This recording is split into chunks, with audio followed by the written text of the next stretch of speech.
ആലുവ മാഞ്ഞാലിയിൽ തോക്കുകൾ പിടികൂടിയ സംഭവത്തിൽ റിമാൻഡിലായ പ്രതി റിയാസിനെ ഉടൻ കസ്റ്റഡിയിൽ വാങ്ങും. അന്വേഷണ സംഘം ആലുവ കോടതിയിൽ കസ്റ്റഡി അപേക്ഷ സമർപ്പിക്കും. റിയാസിന്റെ വീട്ടിൽ നിന്നും പിടികൂടിയ തോക്കുകൾ ഗുണ്ടാ നേതാവ് പെരുമ്പാവൂർ അനസിന്റേതാണെന്നാണ് റിയാസിന്റെ മൊഴി. വിവരങ്ങളുമായി ഉമേഷ് ചേരുകയാണ്. ഉമേഷ്, ഈ മാഞ്ഞാലിയിൽ നിന്ന് തോക്കുകൾ പിടികൂടിയ സംഭവം അതിന് പുറകിൽ ഒരുപാട് ദുരൂഹതകളുണ്ട് എന്ന വിവരങ്ങളൊക്കെയാണല്ലോ ഇപ്പോൾ പുറത്തേക്ക് വരുന്നത്. ഈ പെരുമ്പാവൂർ സ്വദേശിയായ കുപ്രസിദ്ധ ഗുണ്ടാത്തലവൻ അനസ്, അയാൾക്ക് ഇതിൽ പങ്കുണ്ട് എന്ന തരത്തിലുള്ള വാർത്തകൾ വരുന്നു. മറ്റ് സംശയങ്ങളൊക്കെ, മറ്റു ഗുണ്ടാ ഇടപാടുകൾ നടന്നിട്ടുണ്ട് എന്നിങ്ങനെ ഒരുപാട് സംശയങ്ങൾ അതുമായി ബന്ധപ്പെട്ട് നിൽക്കുകയാണ്. ഈ റിയാസിനെ കസ്റ്റഡിയിൽ വാങ്ങി ചോദ്യം ചെയ്താൽ അതിലേക്കൊരു കൃത്യമായ വഴിയിലെത്താൻ പറ്റും എന്നാണോ അന്വേഷണ സംഘത്തിന്റെ ഒരു ധാരണ?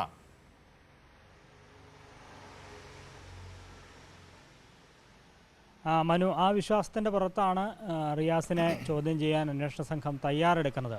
കാരണം ഇയാളിൽ നിന്ന് തന്നെയാണ് ഇത് സംബന്ധിച്ച കൂടുതൽ വിവരങ്ങൾ പോലീസിന് ലഭിക്കേണ്ടത്. ഈ ദുരൂഹതകളുടെ ചുരുളഴിക്കേണ്ടത് റിയാസിനെ ചോദ്യം ചെയ്തതിൽ നിന്ന് തന്നെയാണ് എന്നാണ് അന്വേഷണ സംഘം വിശ്വസിക്കുന്നത്. ഇതിൻ്റെ ഭാഗമായി ഇയാളെ കസ്റ്റഡിയിൽ വിട്ടുകിട്ടാൻ വേണ്ടി പറ്റിയാൽ ഇന്ന് തന്നെ അപേക്ഷ സമർപ്പിക്കാനാണ് അന്വേഷണ സംഘത്തിൻ്റെ തീരുമാനം. ആലുവ മജിസ്ട്രേറ്റ് കോടതിയിൽ റിയാസിനെ കസ്റ്റഡിയിൽ വേണം എന്നാവശ്യപ്പെട്ടുകൊണ്ട് അപേക്ഷ സമർപ്പിക്കും. ഏതാണ്ട് ഒരാഴ്ചത്തെ കസ്റ്റഡിയാണ് അന്വേഷണ സംഘം ആവശ്യപ്പെടുന്നത്.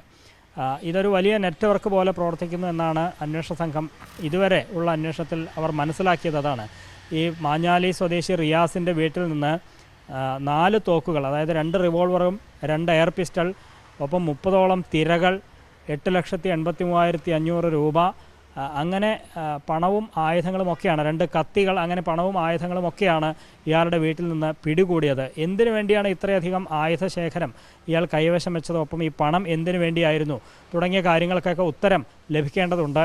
പ്രാഥമിക ചോദ്യം ചെയ്യലിൽ ഇതൊന്നും തൻ്റേതല്ല, ഇത് പെരുമ്പാവൂർ സ്വദേശി അനസിൻ്റേതാണ്. ഇയാളൊരു ഗുണ്ടാ നേതാവായി അറിയപ്പെടുന്നയാളാണ് ഈ പെരുമ്പാവൂർ സ്വദേശി അനസ്. അനസുമായി റിയാസിന് ബന്ധമുണ്ട് എന്ന് അന്വേഷണ സംഘം നേരത്തെ മനസ്സിലാക്കിയതാണ്. ഈ ചോദ്യം ചെയ്യലിൽ ഇതെല്ലാം അനസിൻ്റേതാണ് എന്ന മൊഴിയാണ് റിയാസ് നൽകിയിരിക്കുന്നത്. ഇത് ലൈസൻസ് ഉള്ള തോക്കല്ല എന്ന് അന്വേഷണ സംഘം കണ്ടെത്തിയിരുന്നു.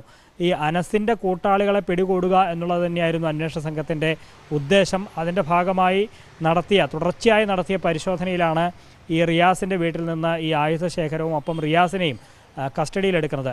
ഇതുകൂടാതെ ഈ അനസിൻ്റെ സംഘത്തിലുള്ള മറ്റ് പലരുടെയും വീടുകൾ, അത് സംസ്ഥാനത്തിൻ്റെ വിവിധ ഭാഗങ്ങളിൽ, വയനാട്, ഗുരുവായൂർ, അങ്ങനെ പലയിടങ്ങളിലും അന്വേഷണ സംഘം പരിശോധന നടത്തുകയും ആ പരിശോധനയിൽ സമാനമായ രീതിയിലുള്ള പല ആയുധങ്ങളും പോലീസ് കണ്ടെടുക്കുകയും ചെയ്തിട്ടുണ്ട്. എന്നാൽ റിയാസിന് മാത്രമാണ് നിലവിൽ കസ്റ്റഡിയിൽ ലഭിച്ചിരിക്കുന്നത്. കാരണം ഈ റിയാസിൻ്റെ വീട്ടിൽ പരിശോധന നടക്കുന്ന വിവരമറിഞ്ഞ് പലരും ഒളിവിൽ പോയിട്ടുണ്ട്, മുങ്ങിയിട്ടുണ്ട്. ഇവരെയൊക്കെ കണ്ടെത്തണം, ഒപ്പം അനസിലേക്ക് എത്തണം.